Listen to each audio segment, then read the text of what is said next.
పత్రికల్లో వచ్చిన ప్రధాన వార్తల్ని చూద్దాం. ముందుగా నమస్తే తెలంగాణ. 1,00,000 కేసులు పెట్టినా ప్రశ్నించడం ఆపను, నీకు తెలిసింది దబాయింపు, కేసుల బనాయింపే. ఎన్ని కుతంత్రాలు చేసినా నా పోరాటం ఆగదు, 2 నాలుకల ధోరణిని ప్రశ్నించినందుకు తప్పుడు కేసు. సీఎం రేవంత్ రెడ్డిపై మాజీ మంత్రి హరీష్ రావు ధ్వజమెత్తారు. మిస్టర్ రేవంత్ రెడ్డి, నీ అన్యాయాలను నిలదీస్తున్నందుకు, ప్రజల పక్షాన ప్రశ్నలు సంధిస్తున్నందుకు, నేను నిజ స్వరూపాన్ని బట్టబయలు చేస్తున్నందుకు భరించలేక నాపై అక్రమ కేసులు బనాయిస్తున్నావు.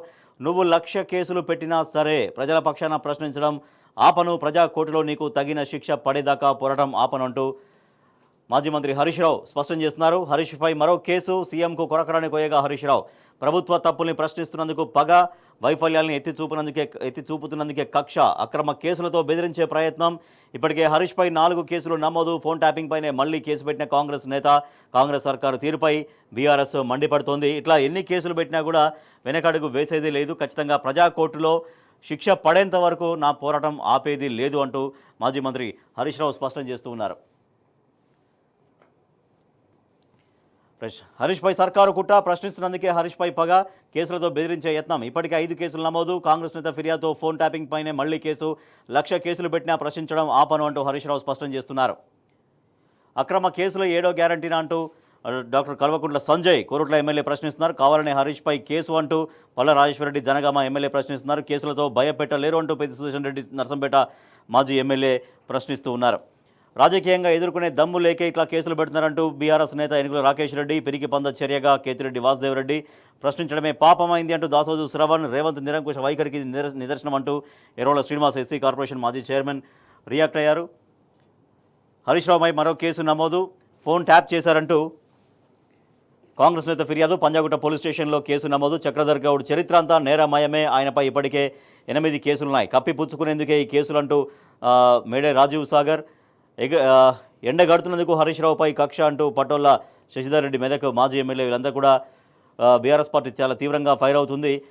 మాజీ మంత్రి హరీష్ రావు పైన అక్రమ కేసులు బనాయిస్తున్నారు. అక్రమ కేసులు ఎన్ని బనాయించినా కూడా ఎట్టి పరిస్థితుల్లో వెనుకడుగు వేసేదే లేదు. ఖచ్చితంగా ప్రజల పక్షాన పోరాడుతూనే ఉంటామని బీఆర్ఎస్ పార్టీ స్పష్టం చేస్తుంది. అయితే ఇక్కడ మనం చూస్తున్నాం చక్రధర్ గౌడ్ పైన నమోదైనటువంటి కేసుల చిట్టాకు సంబంధించినటువంటి పూర్తి డీటెయిల్స్ మనం చూడొచ్చు.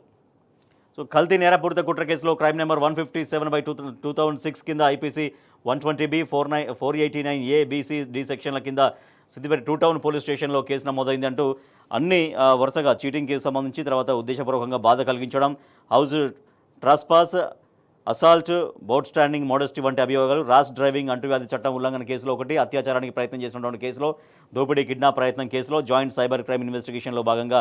సో గతంలో ఆయన చరిత్ర అంతా కూడా నేరాల చిట్టా అంటూ ఆ కేసుల చిట్టా మొత్తం ఇక్కడ మనం చూస్తున్నాం. రైట్, మరొక వార్త చూస్తే నిన్న ముఖ్యమంత్రి రేవంత్ రెడ్డి సభలో ప్రసంగిస్తుండగానే మహిళలు ప్రశ్నిస్తున్నారు, మహిళలు తిరగబడుతున్నారు. రేవంత్ అన్న ఇయ్యకున్న గొప్పలు ఎందుకన్నా? తిరగబడ్డ మహిళలు ఒకే రోజు 4 చోట్ల కాంగ్రెస్ నేతల నిలదీత. ఇచ్చిన మాట ప్రకారం పింఛన్లు, రేషన్ కార్డులు ఇవ్వు, అప్పుడు పండగల సభలు పెట్టుకుందాం. ఆగని బస్సులకు ఉచిత బస్సు మాకెందుకు? మక్తల్ ఎమ్మెల్యే శ్రీహరిని నిలదీసిన మహిళలు. తులం బంగారం ఏమైందంటూ ఎమ్మెల్యే వివేక్పై ప్రశ్నలు. డబుల్ బెడ్రూమ్ ఇల్లు ఇంకెప్పుడు ఇస్తారంటూ కల్వకుర్తిలో ఎమ్మెల్యేను గెరావు చేసిన ప్రజలు. హైదరాబాద్ ఎన్టీఆర్ మార్గ్లోని HMDA గ్రౌండ్లో నిర్వహించిన ప్రజాపాలన విజయోత్సవ సభలో సీఎం రేవంత్ రెడ్డి మాట్లాడుతుండగా పింఛన్లు, రేషన్ కార్డులు ఇవ్వాలని చేతులెత్తి కోరుతున్న ఒక మహిళ ఫోటో మనం చూస్తున్నాం. ఇట్లా ఎక్కడికి పోయినా కూడా మహిళల నుంచి ప్రశ్నలు ఎదురవుతున్నాయి. మహిళలకు ఇచ్చినటువంటి అనేక హామీలు అట్లాగానే పెండింగ్లో ఉన్నాయి. హామీలు ఎప్పుడు అమలు చేస్తారు, మాకు ఎప్పుడు రేషన్ కార్డులు ఇస్తారు, ఇంకా రకరకాల మాటలు మాకు చెప్పారు, హామీలు మాకు ఇచ్చారు, ఆ హామీల అమలు ఎప్పుడు చేస్తారో అంటూ మహిళల నుంచి ప్రశ్నలు ఎదురవుతున్నాయి నాయకులకి. స్వయంగా ముఖ్యమంత్రి రేవంత్ రెడ్డి మాట్లాడుతుండగానే అక్కడ మహిళ చేతులు ఎత్తి దండం పెట్టుకుంటూ వేడుకుంటున్న పరిస్థితి. ఇయ్యకపోయినా కూడా గొప్పలు ఎందుకు చెప్పుకుంటున్నారు రేవంత్ అన్న అంటూ ఆ మహిళ మాటల్లోని సారాంశం మనం చూస్తున్నాం. 50,000 ఎకరాల్లో ఫ్యూచర్ సిటీ అని ఒక వార్త చూడొచ్చు. ఓఆర్ఆర్కు అనుబంధంగా ముచ్చెర్లలో నగరం, టోక్యో, న్యూయార్క్తో పోటీ పడేలా నిర్మిస్తాం. 35,000 కోట్లతో RRRకు ప్రయత్నం. హైదరాబాద్ అభివృద్ధిపై మంత్రివర్గ ఉపసంఘం. 1,50,000 కోట్లతో మూసి పునరుజ్జీవం. హైడ్రా కూల్చుతున్నది అక్రమ నిర్మాణాలంటూ ముఖ్యమంత్రి రేవంత్ రెడ్డి స్పష్టం చేశారు. ఇంకా హైడ్రా గురించి ఇంకా అక్రమ నిర్మాణాలు మాత్రమే కూలుస్తుంది, ప్రజల జోలికి పోవట్లేమంటూ ముఖ్యమంత్రి మాట్లాడుతున్నారు. అయితే హైడ్రా కూల్చివేతలు ఇంకా కొనసాగుతాయి. తర్వాత మూసీ పునరుజ్జీవ ప్రాజెక్టు కూడా 1,50,000 కోట్లతో మూసీ పునరుజ్జీవం కొనసాగుతుందంటూ ముఖ్యమంత్రి స్పష్టం చేశారు. ఓఆర్ఆర్కు అనుబంధంగా ముచ్చెర్లలో నగరం ఏర్పాటు చేస్తామని చెప్పారు. హైడ్రా కూల్చివేతలు ఆపేది లేదు, అక్రమ నిర్మాణాలని మాత్రమే హైడ్రా కూలుస్తుందంటూ హైదరాబాద్లో నిర్మాణాల కూల్చివేతల్ని మున్ముందుగా కొనసాగిస్తామని ముఖ్యమంత్రి స్పష్టం చేశారు. అయితే హైడ్రా కేవలం అక్రమ నిర్మాణాలనే కూలుస్తుందని ముఖ్యమంత్రి చెప్తున్నారు. కానీ హైడ్రా బాధితుల కన్నీళ్లకు మాత్రం ఈ ప్రభుత్వం ఇప్పటిదాకా సమాధానం చెప్పట్లేదు. హైడ్రా బుల్డోజర్ అనేది పేద సామాన్య మధ్యతరగతి ప్రజల చాలా ఇళ్లను నేలమట్టం చేసింది. సో వాళ్ళ కన్నీళ్లు చూసాం, వాళ్ళ కడగంలు చూసాం, వాళ్ళ బాధలు చూసాం. కానీ ప్రభుత్వం మాత్రం వాళ్ళ సమస్యల్ని పట్టించుకున్నటువంటి ప్రయత్నం కూడా చేయలేదు అనేటువంటి విషయం మనకు తెలుసు. ఎందుకంటే హైడ్రా బుల్డోజర్ అనేది ఒక నిన్న మొన్న గృహప్రవేశం చేసుకున్నటువంటి ఇంటిని కూడా కనీసం అక్కడ ఆ గృహప్రవేశం తాలూకా మామిడి తోరణాలు ఆరకముందే ఆ ఇళ్లను నేలమట్టం చేసినటువంటి సందర్భాలు మనం చూసాం. పిల్లలు ఆ స్కూల్ బుక్స్ తీసుకుందామని ఆ పిల్లలు ప్రయత్నం చేస్తుంటే కూడా ఆ పిల్లల్ని కూడా లోపలికి అలౌ చేయకుండా హైడ్రా బుల్డోజర్ ఎంత కర్కశంగా వ్యవహరించిందో అందరికీ తెలుసు. అటువంటి హైడ్రా బుల్డోజర్ కూల్చివేతలు మున్ముందు కూడా కొనసాగుతాయంటూ ముఖ్యమంత్రి స్పష్టం చేస్తూ ఉన్నారు. ఇంకా రైతులకు సంబంధించి అలాగే గురుకులాల సంబంధించినటువంటి వార్త లోపల పేజీలో మనం చూద్దాం.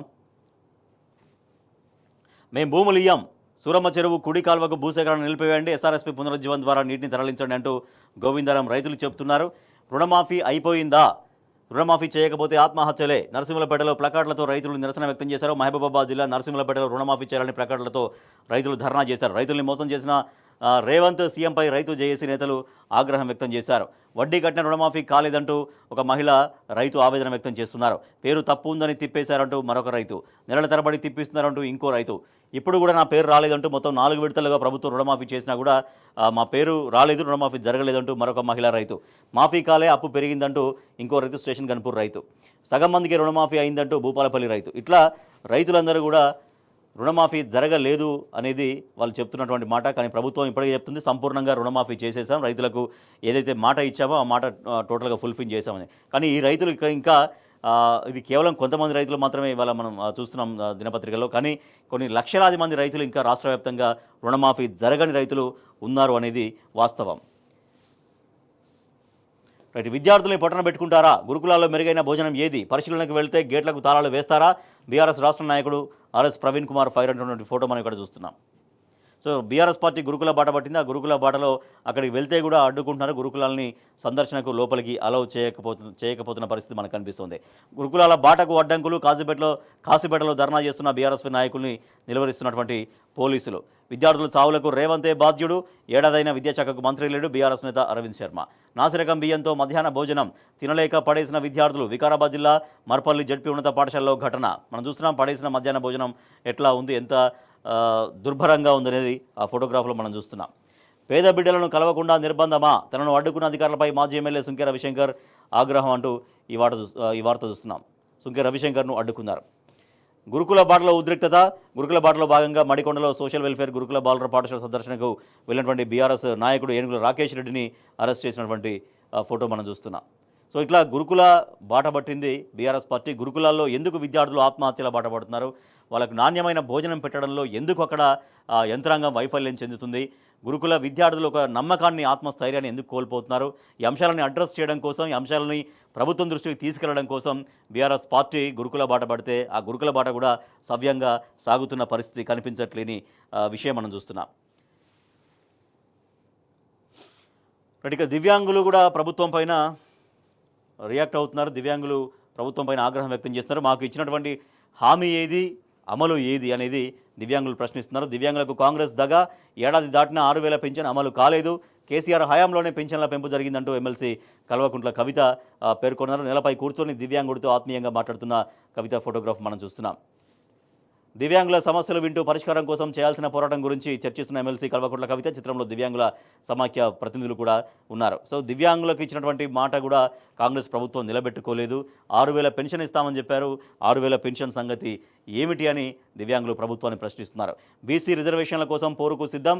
స్థానిక సంస్థల ఎన్నికల్లో రిజర్వేషన్ల పెంపు కోసం ప్రభుత్వంపై ఒత్తిడి చేస్తున్నామని తెలంగాణ జాగృతి అధ్యక్షురాలు ఎమ్మెల్సీ కల్వకుంట్ల కవిత స్పష్టం చేశారు. సో అది అంటే అన్ని వర్గాల వాళ్ళు ప్రభుత్వం పైన తిరగబడుతున్నారు, ప్రభుత్వాన్ని ప్రశ్నిస్తున్నారు. దివ్యాంగులు 6,000 పెన్షన్ ఏమైంది అంటూ దివ్యాంగులు ప్రభుత్వాన్ని ప్రశ్నిస్తున్నటువంటి వార్త మనం చూస్తున్నాం.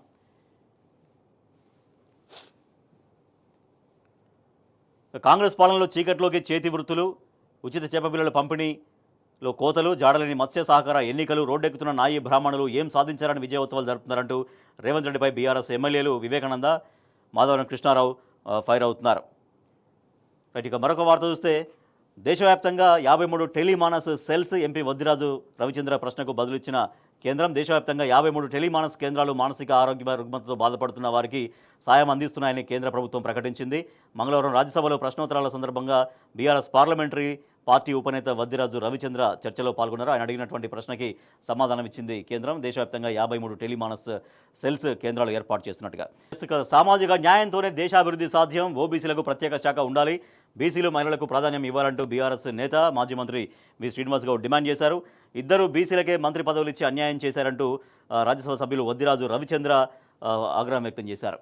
అంతా రివర్సే, రైజింగ్ ఎక్కడ, ఏడాదిలో ఏం సాధించారు, 10 నెలల్లో 35,000 కోట్ల రాబడి లోటు, పెట్టుబడుల సాధన, పరిశ్రమల స్థాపనలో సర్కారు ఘోరంగా వైఫల్యం చెందింది అంటూ Y Satish Reddy BRS social media convener Y Satish Reddy ఆగ్రహం వ్యక్తం చేశారు.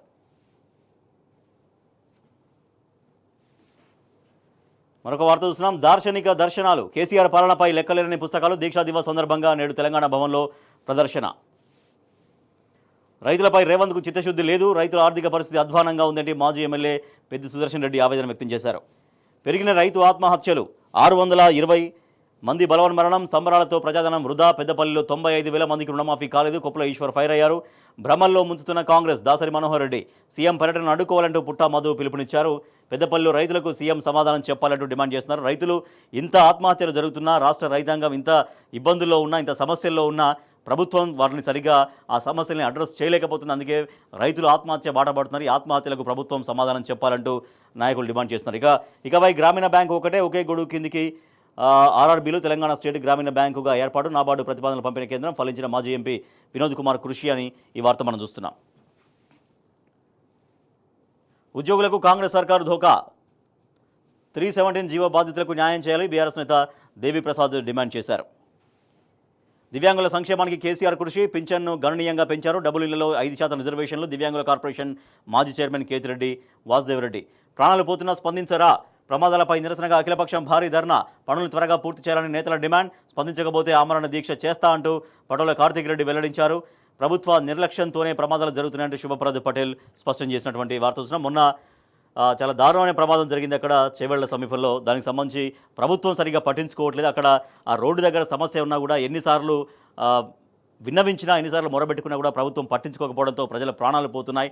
అందుకే ప్రాణాలు పోతున్నా స్పందించారా అంటూ కార్తీక్ రెడ్డి ఫైర్ అయ్యారు. నిన్న ఆలూరు గేటు వద్ద ధర్నా చేశారు బీఆర్ఎస్ నేత కార్తీక్ రెడ్డి. మరొక వార్త చూస్తే బోనస్కు సంబంధించి బోనస్గా ఇచ్చింది 251 కోట్లే. ప్రభుత్వ కొనుగోళ్లలో సన్న రకాల వాటా 29%, 71% దొడ్డు రకాలకు దక్కని బోనస్. ఇప్పటికీ కొనుగోలు చేసిన మొత్తం ధాన్యం 31 లక్షల టన్నులు, అందులో సన్నాలు 9 లక్షల టన్నులే. సర్కారు కంటే మిల్లర్లు కొన్నదే ఎక్కువ. దొడ్డు రైతులకు ఎగనామం. కాంగ్రెస్ పార్టీ అసెంబ్లీ ఎన్నికల ప్రచారంలో రైతుల నుంచి కొనుగోలు చేసే ధాన్యానికి క్వింటాల్కి 500 చొప్పున బోనస్ ఇస్తామని హామీ ఇచ్చింది. కానీ అధికారంలోకి వచ్చిన తర్వాత మెలుగబెట్టి కేవలం సన్న ఓడ్లకు మాత్రమే బోనస్ ఇస్తామని చెప్పడంతో దాదాపుగా దొడ్డు ఓడ్లు పండించిన రైతులు మొత్తం తీవ్రంగా నష్టపోయినటువంటి సందర్భాన్ని మనం చూస్తున్నాం. ఆటో డ్రైవర్లను ఆదుకోకపోతే సీఎం పెద్దపల్లి టూర్ను అడ్డుకుంటాం, ప్రభుత్వ వైఖరికి నిరసనగా 7న ఆందోళనలు చేస్తాం. ఆటో యూనియన్ రాష్ట్ర అధ్యక్షులు మందర్ రవికుమార్. డబుల్ బెడ్రూమ్ ఇళ్లలో వసతులు కల్పించండి అంటూ అక్కడ డబుల్ బెడ్రూమ్లోకి వెళ్ళినటువంటి ప్రజలు ఆందోళన చేస్తున్నారు. బురదలో కూర్చొని బీఆర్ఎస్ నేతల ఆందోళన అంటూ చిన్నపాటి వర్షానికి పెబ్బేరు రోడ్డు ఇబ్బంది పాడవుతుందంటూ వాళ్ళు, తర్వాత డంపింగ్ యార్డు వద్దంటూ ఆందోళన పరిగిలో, బస్సుల కోసం రోడ్డెక్కిన విద్యార్థులు ఉటుకూరులో, వ్యవసాయ కార్మికుల ధర్నా మామిళ్లగూడెంలో, చిరుత భయంతో పొలాల్లో సౌండ్ బాక్స్ అంటూ బజార్ హత్నూరులో. ఇట్లా ఈ రకరకాల వేరు వార్తలు మనం చూడొచ్చు. ఇక రంగనాయక సాగర్కు సాగునీరు కష్టమే, 1,00,000 ఎకరాలకు గడ్డు కాలం, అన్ని ప్రాజెక్టులు 345 టీఎంసీలు, మేజర్, మీడియం, మైనర్ ప్రాజెక్టుల కింద మొత్తంగా 42 లక్షల ఎకరాలకు సాగునీరు. స్టేట్ లెవెల్ సమావేశంలో నిర్ణయం. గత ప్రభుత్వ విధానాన్ని కొనసాగిస్తామంటూ మంత్రి శ్రీధర్ బాబు వెల్లడించినటువంటి వార్త మరొకటి చూడొచ్చు. ఇక బీఆర్ఎస్ బాధ్యత, కాంగ్రెస్ బడాయి. బీఆర్ఎస్ హయాంలో జాబ్ నోటిఫికేషన్లు గొప్పలు చెప్పుకుంటున్న కాంగ్రెస్ సర్కార్ గ్రూప్ 4 నోటిఫికేషన్ ఇచ్చింది కూడా కేసీఆర్ సర్కారే. నేడు నియామక పత్రాలు అందించనున్న సీఎం రేవంత్ రెడ్డి. బీఆర్ఎస్ హయాంలో ఇచ్చినటువంటి నోటిఫికేషన్ల సంఖ్య మనం డీటెయిల్గా మనం చూడొచ్చు. మొత్తం 50,123 ఉద్యోగాల నోటిఫికేషన్ జరిగింది. ఆ నోటిఫికేషన్లకి ఇప్పుడు నియామక పత్రాలు అందిస్తూ తాము గొప్పలు చెప్పుకుంటున్నట్టుగా ప్రభుత్వం ముందుకెళ్తుందన్న విమర్శలు వినిపిస్తున్నాయి. ఉద్యోగము, సంఖ్య, నోటిఫికేషన్, పరీక్ష, నియామక పత్రం జారీ. టోటల్గా బీఆర్ఎస్ ప్రభుత్వ హయాంలో ఇచ్చినటువంటి నోటిఫికేషన్లు, తర్వాత ఉద్యోగ భర్తీ ఎట్లా సాగిందనేది డీటెయిల్డ్గా మనం చూడొచ్చు. కాంగ్రెస్ ప్రభుత్వ హయాంలో ఇచ్చినటువంటి నోటిఫికేషన్లు మొత్తం 12,527 మాత్రమే. సో ఇట్లా బీఆర్ఎస్ బాధ్యతగా జాబ్స్ నోటిఫికేషన్స్ ఇచ్చి మొత్తం ఒక ప్రాసెస్ మొత్తం కంప్లీట్ చేసింది. కానీ కాంగ్రెస్ పార్టీ తన ఖాతాలో వేసుకుంటూ కాంగ్రెస్ ప్రభుత్వం తమ బడాయిని చాటుకుంటుంది అంటూ ఈ వార్తగా మనం చూస్తున్నాం. మరొక వార్త చూస్తే మొత్తం ప్రజాభవన్ టోటల్గా ఒక ఆందోళన భవన్గా మారింది అని, ఏడాది బర్బాది అని శీర్షికన మనం చూస్తున్నాం. చూడొచ్చు టోటల్గా ఇదంతా ప్రజాభవన్లో జరిగినటువంటి ఆందోళనలు. మా దళిత బంధు ఏమయ్యా సార్ అంటూ ప్రజాభవన్లో ఆందోళన చేశారు. సర్కారు మొద్దు నిద్ర వీడాలంటూ 46 జీవో బాధితులు, తర్వాత కబ్జాకోరు ఎమ్మెల్యే కట్టడి చేయండి అంటూ మరొక చోట మంచిర్యాలకు సంబంధించి ప్రజాభవన్ టోటల్గా ఆందోళన భవన్గా సాగింది. మనం చూడొచ్చు ఇక్కడ విశ్వవిద్యాలయాల్లోని కాంట్రాక్ట్ అసిస్టెంట్ ప్రొఫెసర్లను రెగ్యులరైజ్ చేస్తామనే డిమాండ్ అట్లే ఉంది. అది ఎందుకు అమలు చేయలేదంటూ ఆ బాధితులు, తర్వాత మూసీ అభివృద్ధి పేరుతో నిరుపేదల్ని ముంచొద్దంటూ బాధితులు ప్రజాభవన్ ఎదుట ఆందోళన చేపట్టారు. వాటర్ సమస్య ఉందంటూ ఖాళీ బిందెలతో ప్రజాభవన్కు తరలి వచ్చినటువంటి మహిళలు బ్యాక్లాగ్ పోస్టులు అర్హులకు ఇవ్వండి అంటూ బ్యాక్లాగ్ పోస్టులు అర్హులకు ఇవ్వాలని డిమాండ్ చేస్తూ ప్రజాభవన్ ఎదుట ఆందోళనకు దిగిన గురుకుల టీచర్స్ అభ్యర్థుల ఫోటో మనం చూడొచ్చు. తర్వాత వారసత్వ ఉద్యోగాలు ఇంకెప్పుడు అంటూ వీఆర్ఏలు, మాకు పెన్షన్ ఏది సార్ అంటూ కిడ్నీ బాధితులు, జేఎల్ అభ్యర్థులు నియామక పత్రాలు ఇవ్వండి అంటూ. హలో సార్ మేము యాదుకున్నామా, 2008 డిఎస్సి అభ్యర్థులకు ఉద్యోగాలు ఇస్తామంటూ ఎన్నికల హామీ ఇచ్చింది, ఆ హామీ ఏమైంది అంటూ డిఎస్సి అభ్యర్థులు. తర్వాత ఇది జీవో 46 బాధితులు, వాళ్ళపైన లాఠీ చార్జ్ అక్కడ అరెస్ట్ చేశారు. ప్రజాభవన్లో అర్ధరాత్రి అరెస్టులు సాగినాయని. మార్పు మంట కలిసిన రోజు, ఆటో డ్రైవర్ అంటే 12,000 ఇస్తామని ఇవ్వకపోవడంతో ఆటో డ్రైవర్ తన ఆగ్రహాన్ని అక్కడ తన ఆటోని తగలబెట్టుకొని నిరసన వ్యక్తం చేసినటువంటి ఇది. సో టోటల్గా ఈ 1 ఇయర్ కాలంలో ప్రజాభవన్ కాస్త ప్రజా ఆందోళన భవన్గా సాగింది అంటూ ఈ ఆందోళనల అన్నీ ఈ ఫోటోగ్రాఫ్స్ అన్నీ కూడా చెప్తున్నాయి. ఇక మరొక వార్త చూస్తే కర్ణాటక ముడా స్కామ్కి సంబంధించిన వార్త చూద్దాం. ముడా స్కామ్ 700 కోట్లు ఆధారాలు గుర్తించిన ఎన్ఫోర్స్మెంట్ డైరెక్టరేట్. సీఎం సిద్ధరామయ్య భార్యకు 14 సైట్లు కట్టబెట్టారు. రికార్డుల తారుమారు, సంతకాల ఫోర్జరీ జరిగింది. సిద్ధరామయ్య వ్యక్తిగత సహాయకుడే సూత్రధారి. లగ్జరీ కారు తీసుకుని బినామీలకు ఖరీదైన జాగాలు, సాక్ష్యాధారాలతో సహా నివేదికను రెడీ చేసింది ఈడీ అని ఈ వార్త చూస్తున్నాం. అదానిపై వెనక్కి తగ్గిన కాంగ్రెస్, పోరుపై పార్టీ ఉభయ సభల ఎంపీలో విభేదాలు. రాజ్యసభ ఎంపీలు సై అంటే లోక్సభ ఎంపీలు నై చేయించిన తృణమూల్ ఎస్పీ అని ఈ వార్త చూస్తున్నాం.